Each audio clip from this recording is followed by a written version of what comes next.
Hello friends, ఈ వీడియోలో పైథాన్లో 2 వేరియబుల్స్ని ఎలా స్వాప్ చేయాలో తెలుసుకుందాం. అది కూడా థర్డ్ వేరియబుల్ యూజ్ చేయకుండా జస్ట్ ఒక్క లైన్ రాసేసి స్వాప్ చేసేయచ్చు. అది ఎలాగో చూద్దాం. ఇక్కడ చూడండి, a ఈజ్ ఈక్వల్ టు 5 అని ఇస్తున్నాను, b ఈజ్ ఈక్వల్ టు 10 అని ఇస్తున్నాను. తర్వాత a b is equal to b a అని ఇచ్చేస్తున్నాను. ఈ ఒక్క లైన్ రాయటం వల్ల హ్యాపీగా ఈ 2 వాల్యూస్ అనేవి స్వాప్ అయిపోతాయి. ఇప్పుడు ఈ వాల్యూస్ని ప్రింట్ చేస్తున్నా, a b.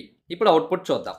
చూడండి, ఫస్ట్ ఏ వాల్యూ 5 ఉంది, కానీ ఇక్కడ 10 ప్రింట్ అయింది. బి వాల్యూ 10 ఉంది, ఇక్కడ 5 ప్రింట్ అయింది. ఇలా ఎందుకు జరిగిందో తెలియాలి అంటే మీకు పైథాన్ లో ఉన్న ఒక టెక్నిక్ తెలియాలి. అదేంటో చూద్దాం. ఇక్కడ చూడండి, పైథాన్ లో ఎప్పుడైనా కూడా ఇక్కడ ఉన్న వేరియబుల్స్ కి ఇటువైపు వాల్యూస్ కానీ లేదా లిస్ట్ కానీ అలా ఇచ్చామనుకోండి. ఫర్ ఎగ్జాంపుల్ ఇక్కడ లిస్ట్ ఇస్తున్నా, 1, 2, 3 అని ఇస్తున్నా. సో ఇటు 3 వేరియబుల్స్ ఉన్నాయి, ఇటువైపు లిస్ట్ లో 3 వాల్యూస్ ఉన్నాయి. సో ఇప్పుడు ఏం జరుగుతుందంటే ఈ ఫస్ట్ వాల్యూ ఫస్ట్ వేరియబుల్ లోకి వెళ్తుంది, సెకండ్ వాల్యూ సెకండ్ వేరియబుల్ లోకి వెళ్తుంది, థర్డ్ వాల్యూ థర్డ్ వేరియబుల్ లోకి వెళ్తుంది. దీన్ని ఏమంటామంటే అన్ప్యాకింగ్ అంటాం.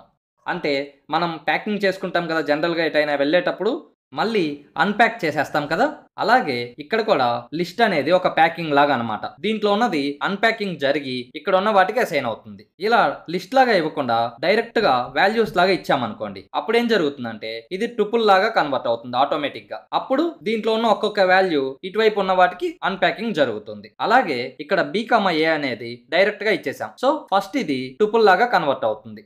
అప్పుడు ఈ బిలో ఉన్న వాల్యూ ఏలోకి వస్తుంది, ఏలో ఉన్న వాల్యూ బిలోకి వస్తుంది. సో ఇలా అన్ప్యాకింగ్ అనేది జరిగి వాల్యూస్ అనేవి స్వాప్ అయిపోయినాయి. మీకు స్వాపింగే కాకుండా దాని లాజిక్ కూడా అర్థమైంది అనుకుంటున్నాను. మీ ఒపీనియన్ ఏంటో కామెంట్స్ లో తెలియచేయండి. ఈ వీడియో నచ్చినట్టయితే లైక్ చేయండి. ఇలాంటి టెక్నిక్స్ మరిన్ని తెలుసుకోవాలి అనుకుంటే ఈ ఛానల్ ని సబ్స్క్రైబ్ చేసుకోండి. Thank you.